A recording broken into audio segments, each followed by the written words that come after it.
Hi, everybody. This is your announcement for Philosophy 201 for the week of October 7th. We are in week 8 of the semester, so that means that we are halfway finished with the semester. So, wow, it's going by very fast. Um, and right now, I am grading, and I'm grading the discussions that you have completed last week and then, or the week before last, and then I'll be grading the discussions that you just completed as well. So I'm a little behind, but I am determined to get caught up and get it all done. So I thank you for your patience with me on that.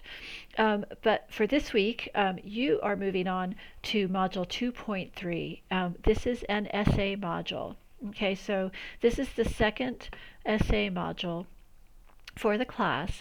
And in this, you're going to be looking at one of the readings that we completed in this module.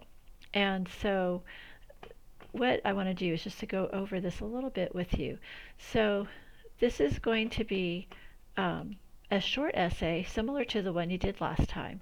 Okay, and the purpose of this is for you to write descriptively. Okay, so this is really not an essay where you are evaluating. Oh, it looks like I just froze. Sorry about that. You're basically going to be talking about the text. And the text for this essay is going to be Plato's The Myth of the Cave. Okay, so similar to what you did in the essay where you wrote about Hume, you're going to write about Plato's Myth of the Cave. And when I graded those papers that you wrote on Hume, one thing I found is overall, they were fine, but there were a few of you who went ahead and put in your own opinion, okay, of whether or not you agreed with Hume.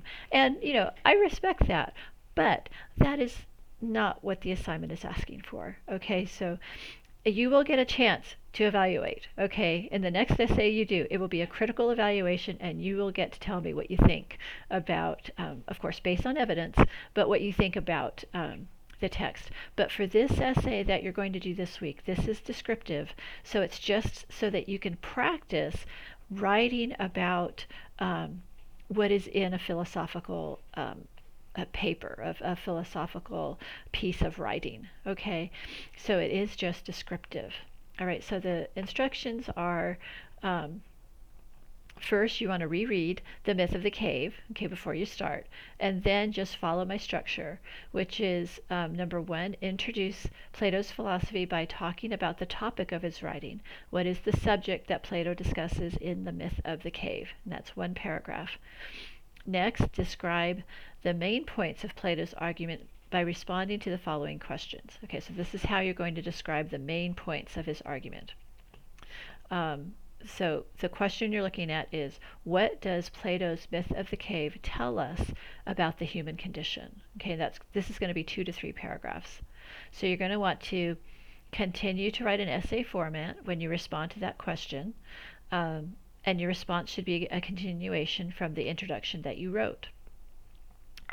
Use your own words to paraphrase key points in Plato's writing that address the question.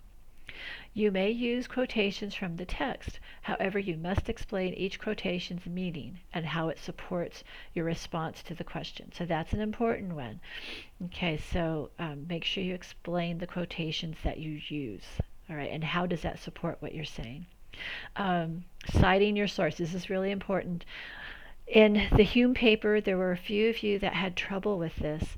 I know that MLA style might be new to many of you, and I realize that. So I'm just asking you to do your best.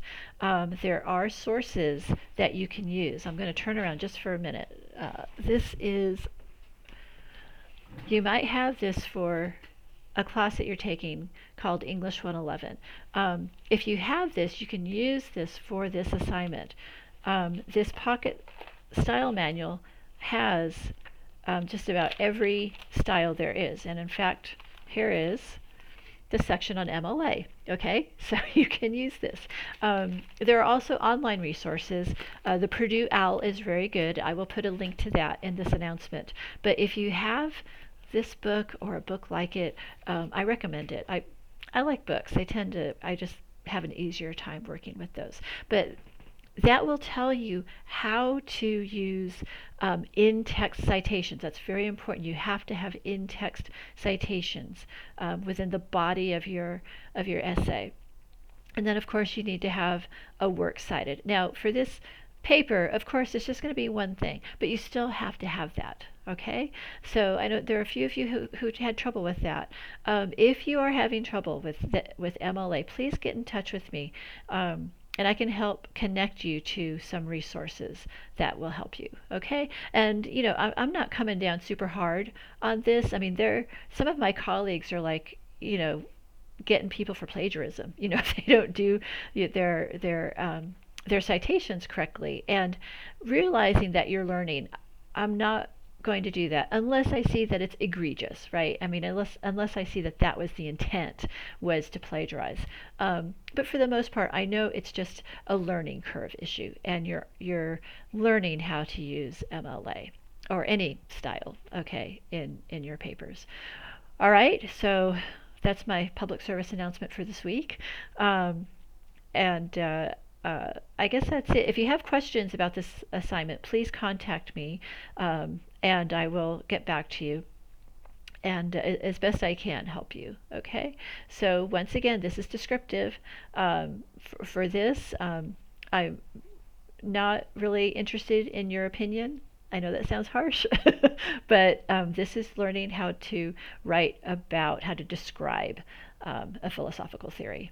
Okay? So, all right. Well, I better wrap it up. This is getting to be a long, oh yeah, it's too long. Uh, Thank you for all your hard work, and keep it up. Okay? You're halfway there. And again, if you have questions, please contact me. Okay? I hope you all have a really good week. Thank you. Bye.